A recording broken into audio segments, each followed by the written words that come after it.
استغفر الله العظيم، استغفر الله العظيم، استغفر الله العظيم الذي لا إله إلا هو الحي القيوم وأتوب إليه.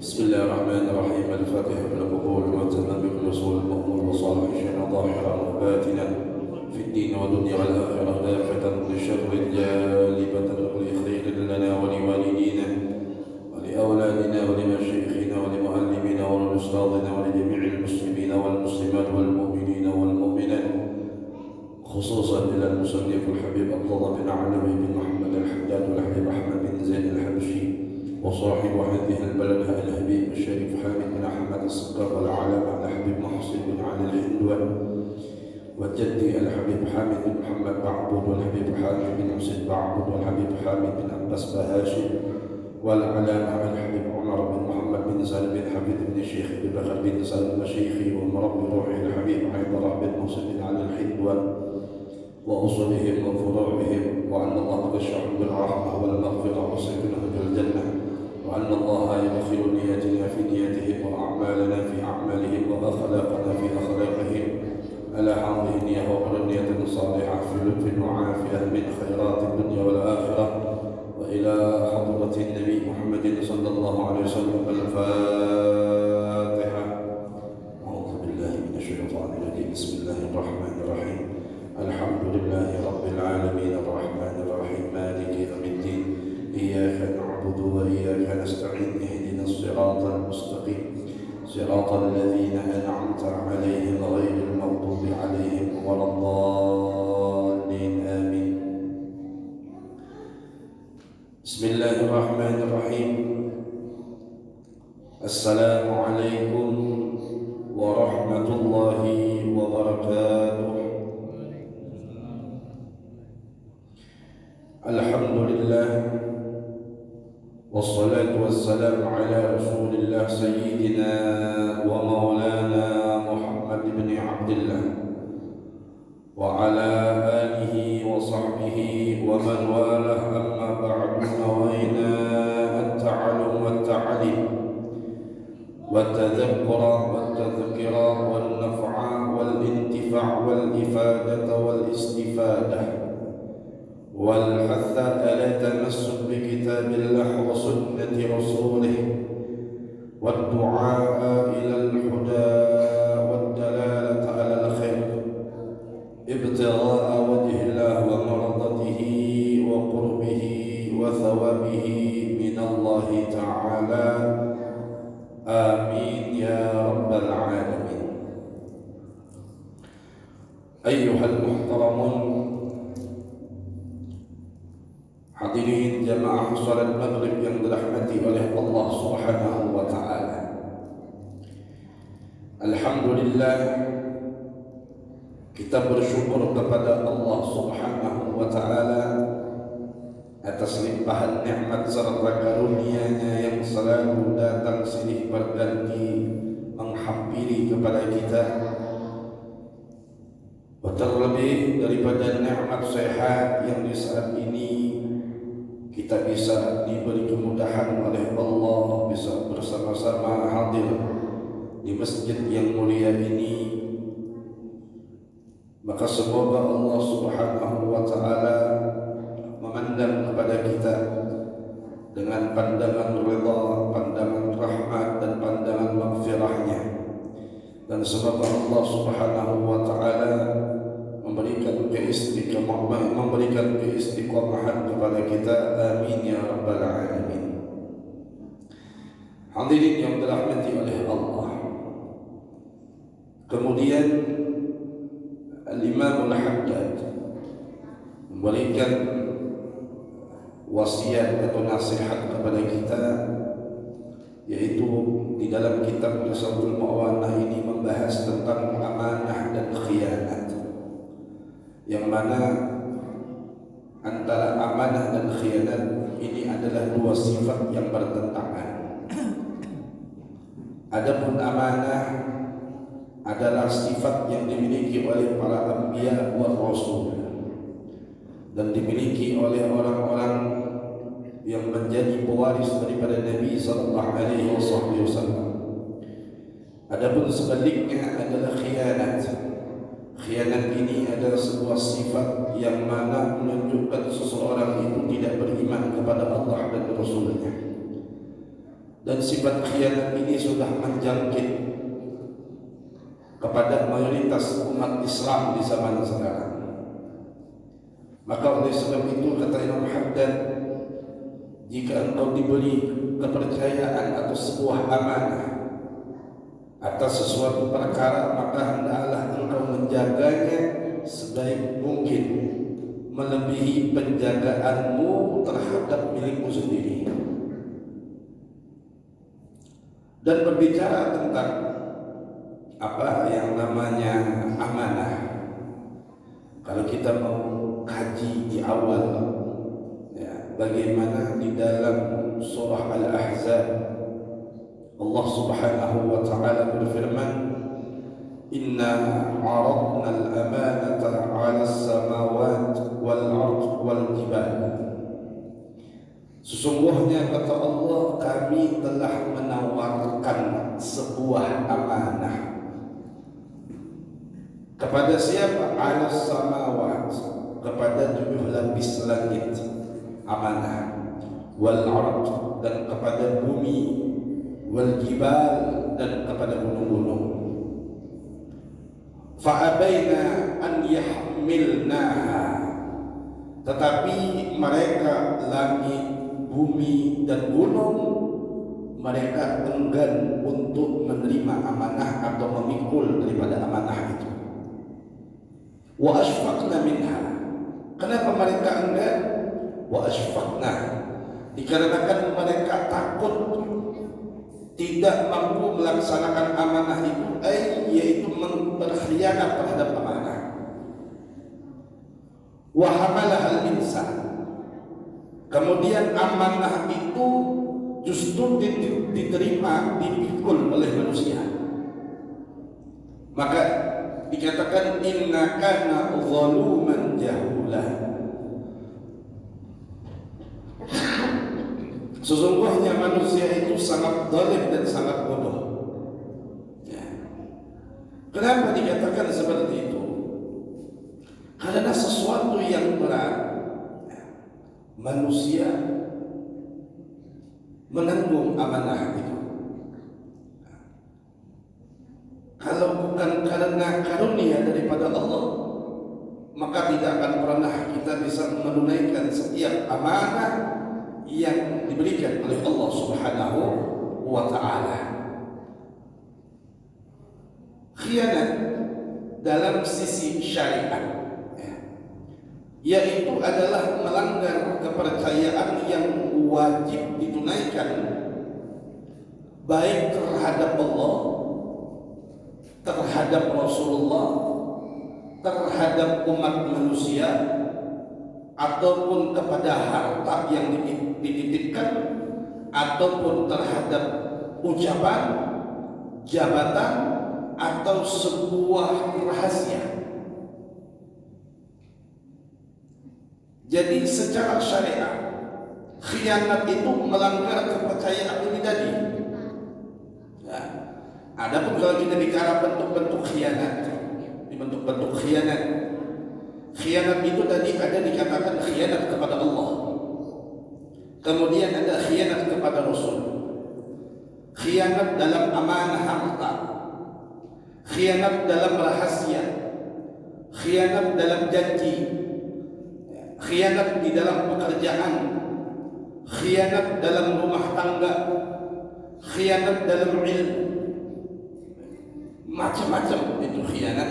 Dan khianat ini salah satu sifat tadi yang menghinggapi kepada mayoritas umat Islam di zaman sekarang. Khianat kepada Allah, yaitu ia meninggalkan apa yang diwajibkan oleh Allah Subhanahu wa ta'ala dengan sengaja, dan melakukan hal-hal yang dilarang oleh Allah Subhanahu wa ta'ala, maka dia khianat. Nah, kalau kita mau bicara kepada Allah ini banyak. Kita diberi jasa oleh Allah. Allah perintahkan mulai dari anggota tubuh kita al-jawarih ini diperintah untuk taat. Tatkala kita melakukan pelanggaran berarti kita khianat kepada Allah. Nah,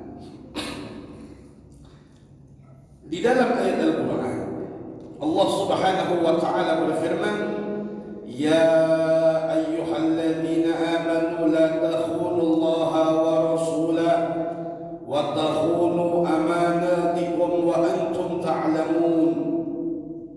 Wahai orang-orang yang beriman, la takhunu Allah, janganlah kalian mengkhianati Allah, wal rasulah, dan mengkhianati amanah-amanah Rasul, wa takhunu amanatikum, dan mengkhianati amanah-amanah yang dipercayakan kepada kalian, yang dititipkan kepada kalian. Wa antum ta'lamun, sedangkan kalian mengetahuinya. Nah, makanya dikatakan dalam hadis, dikatakan riwayat Imam Ahmad, riwayat Imam Ibn Hibban, dikatakan oleh Rasul sallallahu alaihi wasallam, la imana liman la amanata lah. Tidak ada iman, la iman, tidak ada iman, liman, bagi orang-orang, la amanatalah, bagi orang yang tidak menunaikan akan amanah, artinya khianat. Artinya orang yang khianat itu maka tidak ada yang namanya iman pada dirinya, orang yang khianat. Dan khianat ini juga kepada Allah, juga kepada Rasul. Jadi kalau kita ambil kepada Allah, kita ambil sejarah bagaimana orang-orang yang khianat kepada Rasulullah. Khianat kepada Rasulullah itu diantaranya menolak sunnah dan menambah-nambah atau mengadakan hal yang di luar daripada apa yang disyariatkan oleh Rasulullah SAW. Begitu pula melalui athar daripada sahabat dan para waris-warisnya. Contoh orang yang khianat kepada Rasulullah, kita ambil tokoh-tokoh munafikin. Mereka Islam kan? Orang munafik ini dia Islam, tapi dia khianat kepada Allah dan Rasulnya, dan dia hidup satu zaman dengan Nabi Sallallahu Alaihi Wasallam. Di antaranya adalah tokoh utama daripada kaum munafikin ini, yaitu Abdullah bin Salul, Abdullah bin Ubay bin Salul.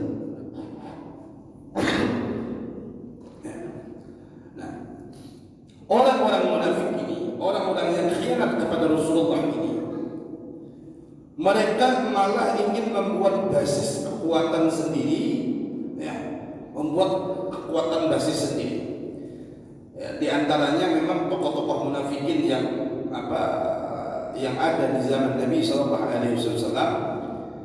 Di antaranya adalah Abdullah bin Ubay bin Salul ini, yang mana Abdullah bin Ubay bin Salul ini khianat kepada Rasulullah Sallallahu Alaihi Wasallam, yang mana Rasulullah menyuruh kita untuk mempererat ukhuwah Islamiyah, mempererat hubungan persaudaraan.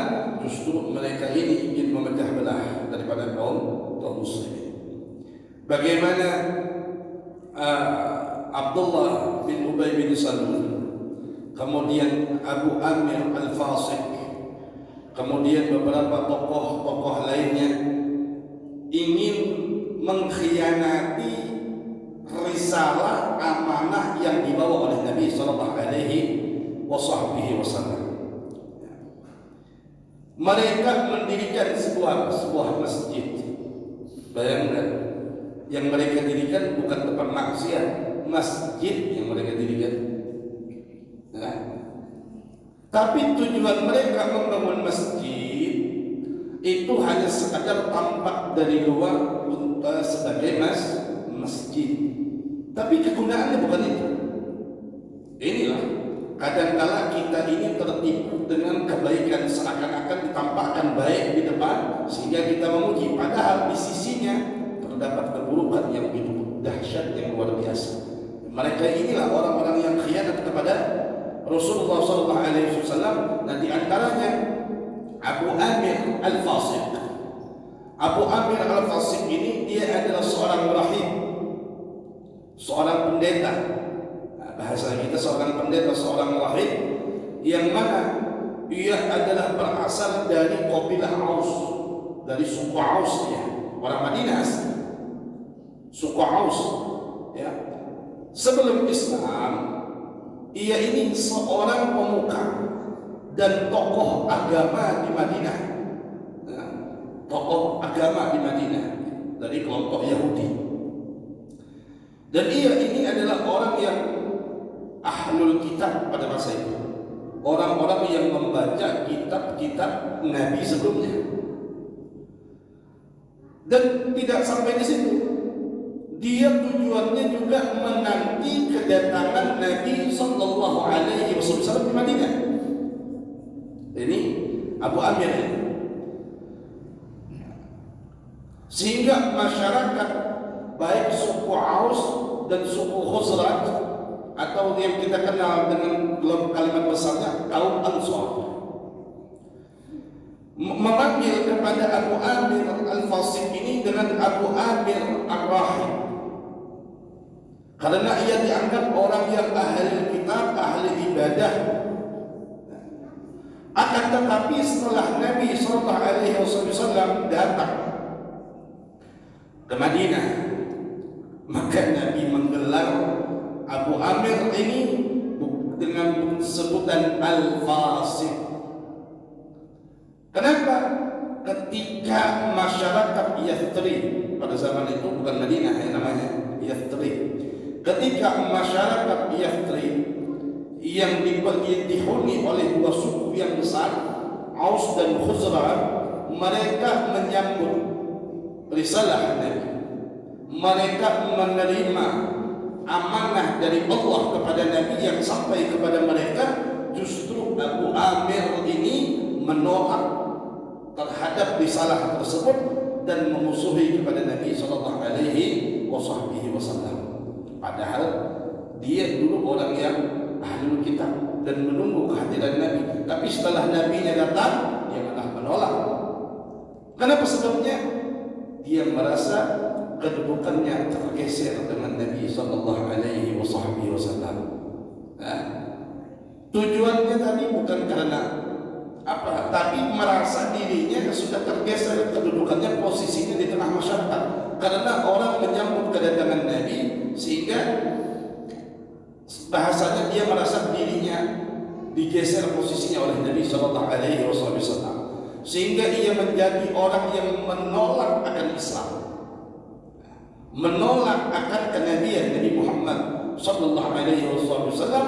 Bahkan tidak sampai di situ, ia memprovokasi, memecah belah masyarakat Madinah, dan ia terus menghasut kaumnya, pengikutnya, untuk tidak mengikuti Nabi Sallallahu Alaihi Wasallam. Nah ini tokoh, ya, salah satu di antara tokoh munafikin yang yang khianat kepada Rasul Sallallahu Alaihi Wasallam dan khianat dia kepada Allah Subhanahu wa Ta'ala.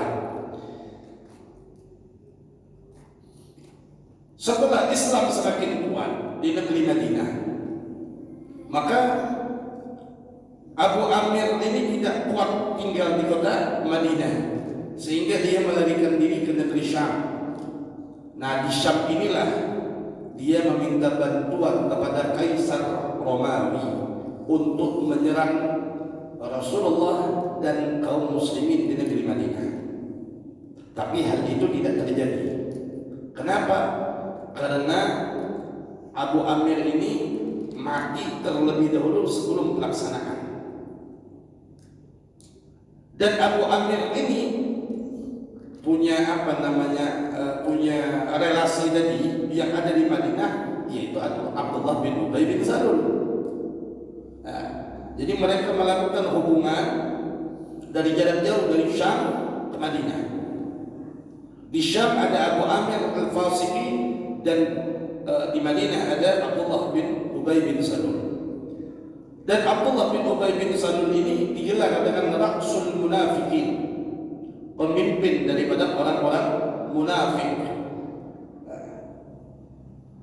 Dan Abdullah bin Ubay bin Salul ini sebagaimana Abu Amir, dia adalah orang yang tokoh di kota Madinah. Abu Amir di dalam bidang keagamaannya tadi, makanya digelar dengan sebutan Ar-Rahim. Sedangkan Abdullah bin Ubay bin Salul adalah Amir, ya, orang yang sangat berpengaruh sampai-sampai ingin dinobatkan sebagai seorang sultan, seorang raja di daerah Yathrib. Bahkan penobatannya sudah hampir disiapkan. Datanglah Nabi SAW ke negeri Madinah, ke negeri Yathrib ini. Kedatangan Nabi saat hijrah maka membuat kedudukan daripada Abdullah bin Ubay bin Salul ini jatuh drastis di sisi masyarakat penduduk Madinah. Kenapa? Sebab masyarakat penduduk Madinah menerima Islam dan memberi penghormatan kepada Rasul sallallahu alaihi wasallam. Maka mulai sejak itulah Abdullah bin Ubay bin Salul ini menyimpan kebencian, kedengkian, akan tetapi tidak berani menampakkan permusuhan secara terang-terangan kepada Nabi. Nah, ini namanya musuh dalam selimut orang-orang munafik ini. Dia tidak berani menampakkan. Kenapa? Karena mayoritas kaum muslimin penduduk Madinah loyal kepada Nabi sallallahu alaihi wasallam. Akhirnya ia menyatakan masuk ke dalam Islam, tetapi hanya secara formalitas. Tujuannya untuk mempertahankan kedudukan sosialnya di tengah masyarakat. Namun hatinya memusuhi kepada Rasulullah SAW dan umat Islam. Ditambah lagi, dia ini adalah orang yang juga menghasut kepada sukunya, kaumnya, untuk tidak ikut berperang di saat peperangan Badar. Nah, akan tetapi di saat dia tidak ada andil dalam perang Badar, justru peperangan Badar ini dimenangkan oleh kaum muslimin sehingga kedudukannya semakin jatuh. Kemudian di saat perang Uhud,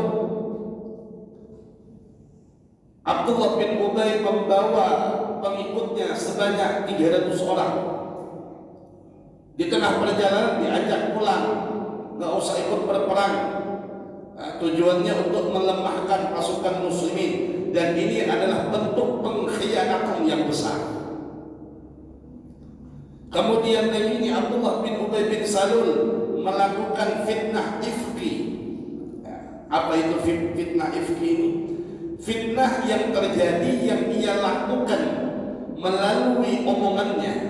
Dia memfitnah, bukan main. Yang difitnah bukan alang-alang tanggung bahasa kita. Yang difitnah adalah ummahatul mukminin Sayyidatuna Aisyah radhiyallahu anha wa ardhaha. Dia memfitnah Sayyidatuna Aisyah telah berzina. Bayangkan, goncanglah kabar ini. Kabar ini ramai di negeri Madinah, sampai akhirnya fitnah ini Allah turunkan ayat yang membebaskan Sayyidatuna Aisyah. Di dalam Al-Quran Allah berfirman, innal ladzina ja'u bil ifki usbatun minkum la tahsabuhu syarrun lakum bal huwa khairun lakum. Sesungguhnya orang-orang yang membawa berita bohong adalah golongan dari kamu juga, kata Allah berbicara. berbicara kepada Nabi Muhammad. Akan tetapi janganlah kamu mengira bahwa berita bohong itu buruk bagi kalian. Bahkan berita bohong itu baik bagi kalian. Kok bisa dikatakan baik? Untuk mengetahui mana yang jujur, mana yang dusta, mana yang iman, mana yang munafik. Likulli imri'in minhum maktasaba minal ithmi walladhi tawalla kibrahu minhum lahu adzabun 'adzim. Setiap orang dari mereka yang melakukan fitnah tadi itu akan mendapatkan balasan dari dosa yang dikerjakannya kepada Allah. Dan orang yang paling besar dosanya adalah orang yang paling besar perannya di dalam menyebarkan berita bohong itu. Dan ia akan mendapatkan adab yang begitu besar. Ini Abdullah bin Ubay bin Salul ini sebenarnya kita bercerita ini kita jadikan contoh saja. Jangan sampai salah satu sifat kita hidup di sekarang ini mengikuti sifatnya Abdullah bin Ubay bin Salul.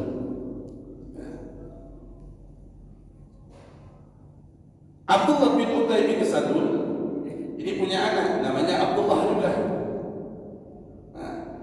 Abdullah bin Ubay. Tapi anaknya berbeda dengan bapaknya. Makanya kita jangan memvonis seseorang bapaknya orang kafir, anaknya belum tentu. Bapaknya munafik, anaknya belum tentu. Siapa? Contoh, bapaknya memusuhi Nabi Muhammad yaitu Abu Jahal, anaknya Ikrimah, orang yang beriman.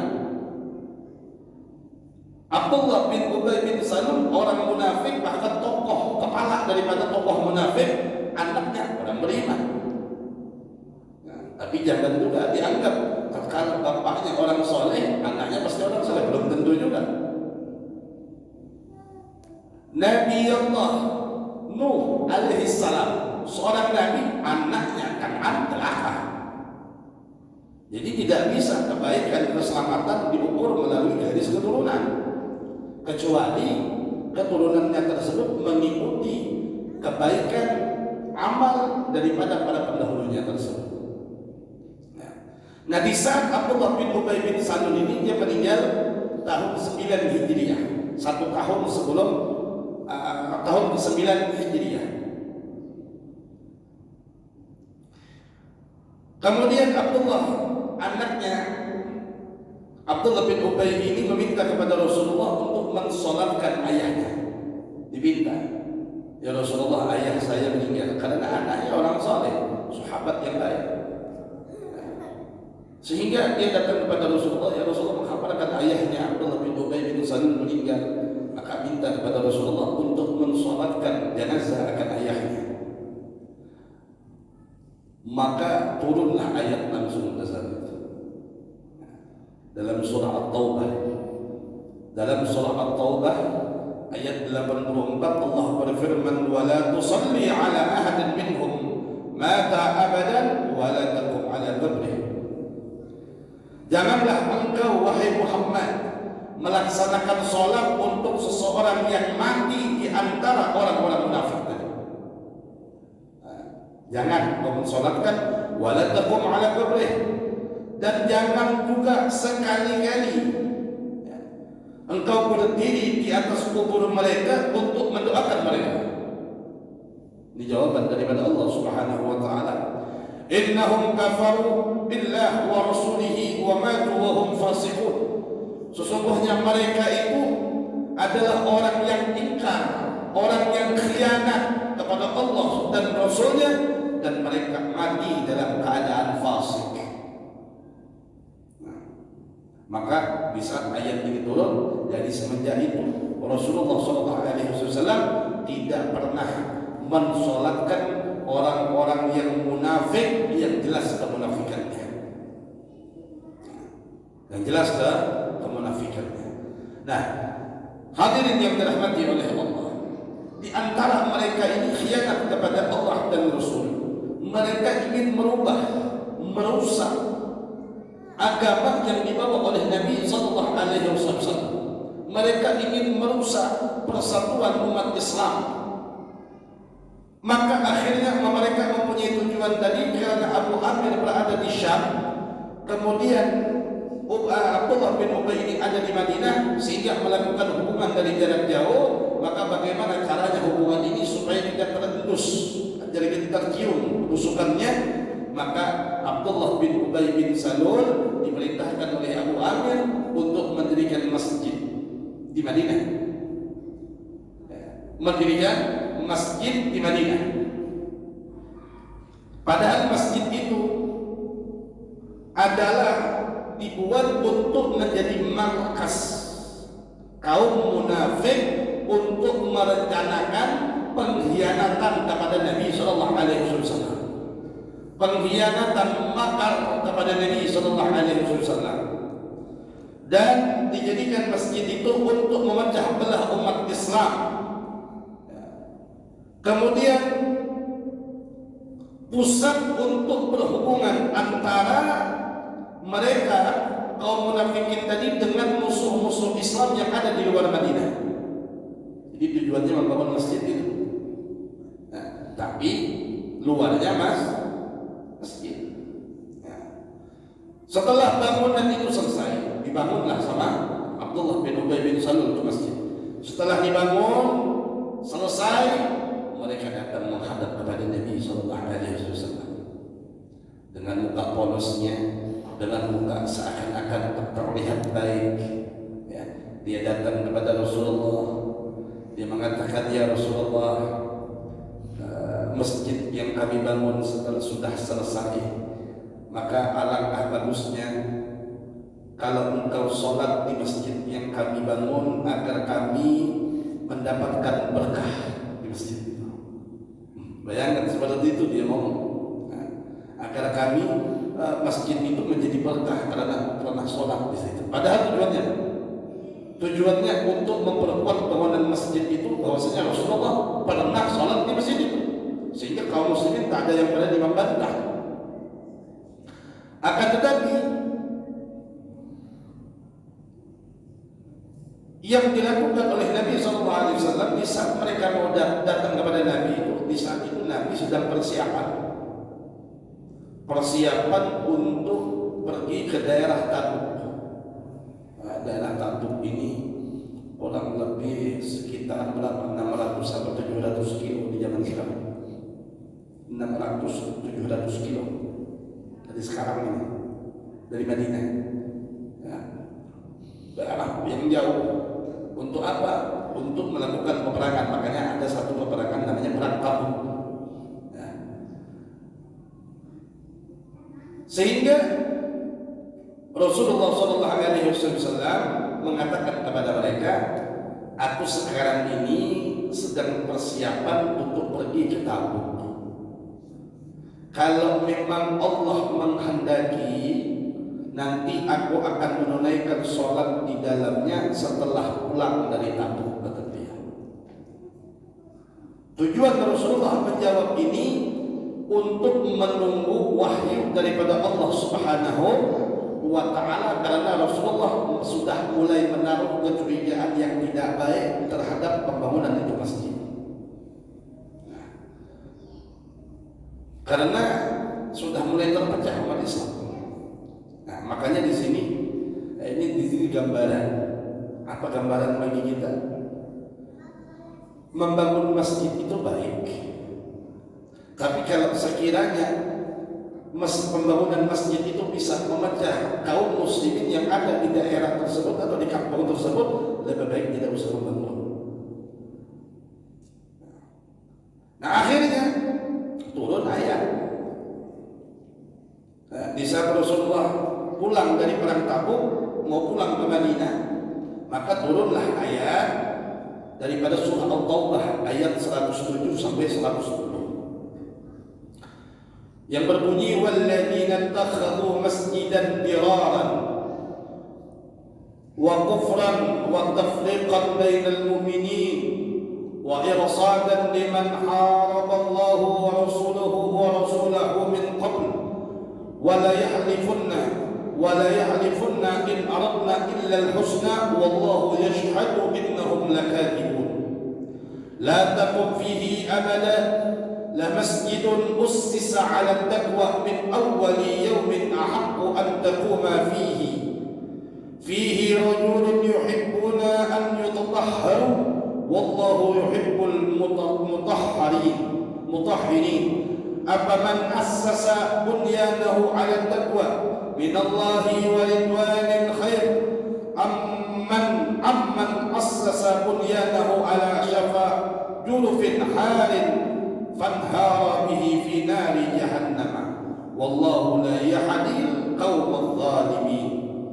La yazalu bunyanuhum alladhi banaw ribatan fi qulubihim illa an taqatta'a qulubuhum wallahu alimun hakim.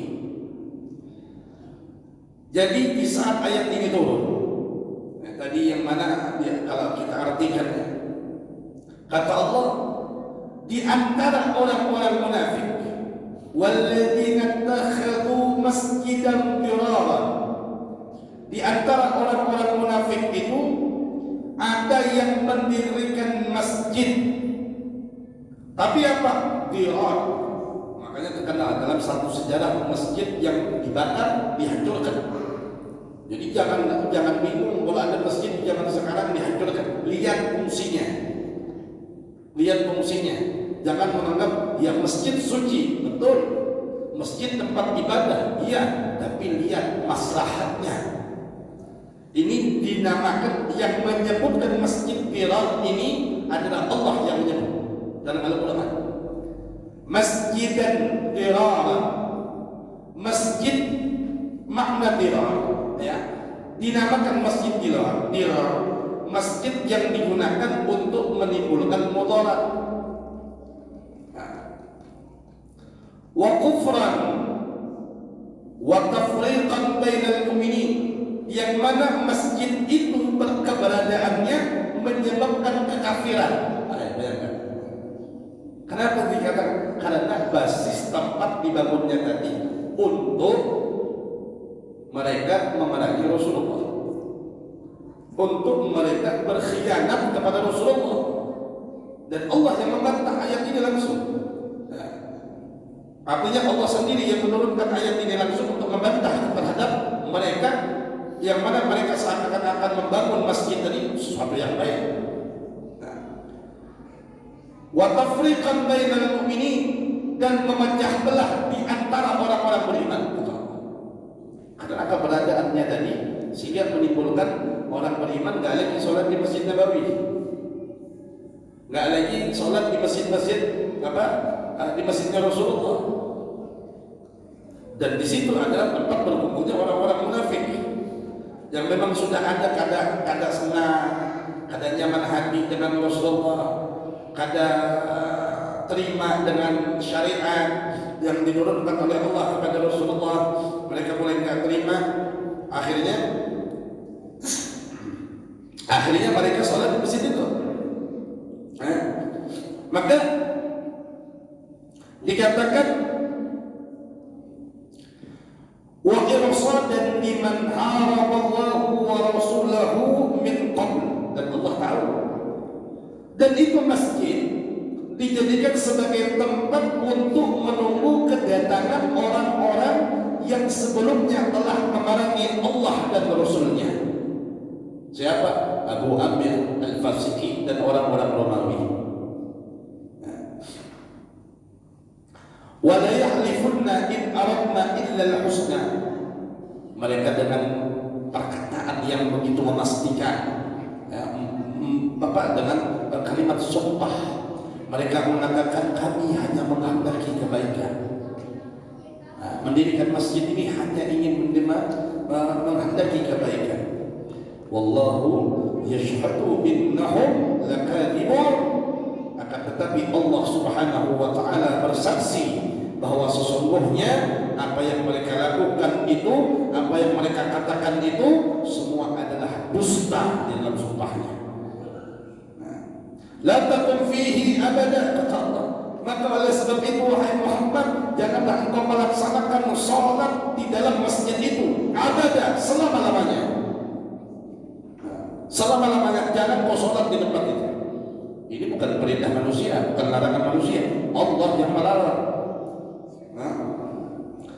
La masjidun ussisa 'ala taqwa min awwali yawmin ahaqqu an taquma fihi. Sungguh kata Allah, masjid yang didirikan atas dasar takwa sejak hari pertama itu lebih berhak untuk melaksanakan sholat di dalamnya. Masjid apa? Masjid Nabawi. Karena masjid yang pertama dibangun oleh Rasulullah di saat beliau hijrah ke kota Madinah. Sholat di tempat itu atas dasar ketakwaan kalian membangunnya, maka sholatlah di tempat itu. Itu lebih berhak sholat di masjid itu. Fihi rijalun yuhibbuna an yutatahharu. Belum lagi di dalamnya orang-orang yang beribadah di dalam masjid itu adalah orang-orang yang gemar mensucikan diri mereka, bertaubat dari dosa-dosa mereka. Wallahu yuhibbul mutahhirin. Dan Allah Subhanahu wa taala mencintai, menyenangi orang-orang yang membersihkan dirinya, mensucikan dirinya. Afaman ussisa bunyanahu ala taqwa min Allah wa ridwani khairun.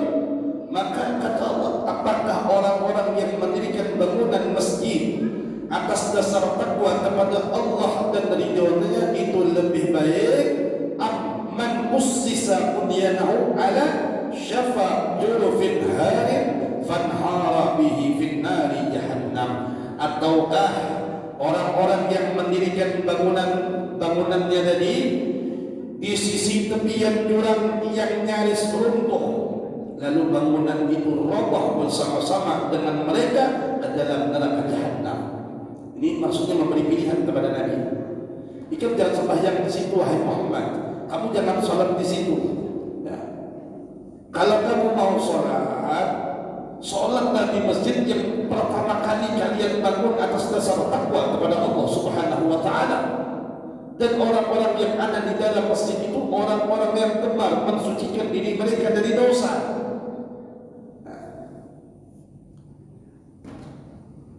Jadi seperti itu. La yazalu bunyanuhum alladhi banaw ribatan fi qulubihim. Adapun bangunan yang mereka bangun di sisi jurang tadi, itu adalah mereka dirikan senantiasa menjadi penyebab keraguan, kemunafikan yang ada dalam hati mereka. Bukan menjadikan masjidnya tadi menjadi bertakwa kepada Allah Subhanahu wa ta'ala. Illa an taqatta'a qulubuhum, sampai hati mereka terpotong-potong, sampai hati mereka itu mati dan tidak bisa bertobat lagi. Wallahu alimun hakim. Allah Maha mengetahui lagi Maha bijaksana. Mendengar ayat ini, pulang ke Madinah, Nabi panggil dua orang sahabat. Nabi panggil dua orang sahabat.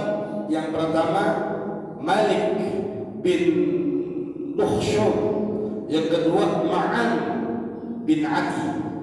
Maka beliau bersabda kepada dua sahabat ini, pergilah kalian berdua ke Masjid Dirar. Tunjuk Masjid Dirar disebut oleh Nabi yang dibangun oleh orang-orang yang zalim. Hancurkan masjid itu dan bakar, kata Nabi. Kenapa? Karena sudah ada perintah daripada Allah Subhanahu wa ta'ala. Akhirnya dua orang ini datang, orang-orang munafik dikeluarin semua, dihancurin, dibakar. Sekarang jadi tempat sampah. Masjid Dirar ini jadi tempat sampah. Dulu jadi masjid namanya, ya. Tapi masjid yang dibangun bukan dasar takwa, tapi atas dasar untuk mengkhianati Rasulullah SAW. Dihancurkan di zaman Nabi dan akhirnya dijadikan tempat sampah. Nah ini peristiwa yang terjadi kepada Rasulullah SAW yang dikhianati. Artinya bisa kita ambil hikmah. Kalau kita ambil hikmah, peristiwa Masjid Dirar, satu, bahayanya sebuah tempat agama, semacam masjid bukan tempat agama ya, atau lembaga yang berbasis agama, itu dipegang oleh orang jahat. Paham, dipegang oleh orang jahat atau dikomando oleh orang jahat. Nah, maka tempat itu adalah menjadi sarang buat kejahatan, bukan jadi tempat kebaikan. Walaupun masjid tadi, atau juga bisa dijadikan sebagai alat politik. Kemudian tidak semua bangunan bernama masjid adalah tempat ketaatan. Nah, jika tujuannya memecah belah umat, nah, maka syariat memerintahkan untuk menjauhinya. Itu masjid. Kemudian orang-orang munafik, orang-orang para pengkhianat, orang-orang yang tidak menunaikan amanah, mereka selalu membuat program yang tampak baik. Mereka menampilkan wajah kebaikan, namun hatinya ingin merusak. Melihat di zaman sekarang ya, kondisi kita, agama kita dan sebagainya ditampakkan seakan-akan baik, padahal tujuannya memang merusak ya. Dan juga ketegasan Nabi SAW dalam menjaga umat dari perpecahan, sampai beliau menghancurkan Masjid Bilal, menunjukkan bahwa persatuan lebih penting daripada mempertahankan bangunan yang suci. Wallahu a'lam bishawab. Mudah-mudahan sedikit ini dapat bermanfaat, menambah daripada khasanah keilmuan kita, pengetahuan kita tentang sejarah Islam, dan semoga Allah Subhanahu wa taala jauhkan daripada diri kita sifat-sifat khianat, sifat-sifat munafik, dan sebaliknya Allah tanamkan sifat amanah di dalam hati kita, keimanan kepada Allah dan Rasulnya, serta mentaati Allah dan Rasulnya. Amin ya rabbal alamin. Hadza minni wal afu minkum. Barang lebihnya mohon maaf. Assalamualaikum warahmatullahi wabarakatuh. Siril Fatihah. Bismillahirrahmanirrahim. Alhamdulillahi rabbil alamin, arrahmanir rahim, maliki yaumiddin. Iyyaka na'budu wa iyyaka nasta'in. Ihdinas siratal mustaqim. صراط الذين أنعمت عليهم غير المغضوب عليهم ولا الضالين. تقبل الله